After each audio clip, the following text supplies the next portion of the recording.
आखु अत्यंत मिठा किंतु फल फली न थाए।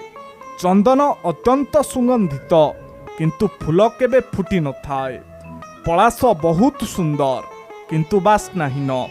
ठीक सेहीपरि समस्ते सबु गुणर अधिकारी होई पारि न थांती। तेणु निजर तुलना केबे भी अन्य काहा सहित करंतु नाही।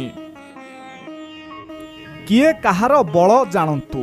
प्रजा मानंकर बल शासनकर्ता, क्षत्रिय मानंकर बल साहस, पंडित मानंकर बल विद्या, कर्मी लोकर बल धैर्य, धनी लोकर बल धन, धार्मिक लोकर बल पुण्य, महत् लोकर बल चरित्र, छात्र मानंकर बल शिष्टाचार, क्रोधर बल कठोर वचन, खल मानंकर बल हिंसा और साक्षी मानंकर बल मिथ्या।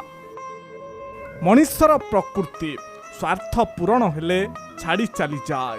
विश्वास कले क्षति करे, प्रशय देले मुंडरे चढ़े, क्षमा देले दुर्बल भावे, सुख देखिले हिंसा करे, भल पाइले अविश्वास करे, सत कहिले मिछ भावे, स्वार्थ थिले आपणार होइथाए, आदर कले खोसामती भावे, आउ सत उपदेश देले मुह बुलेई चली जाए।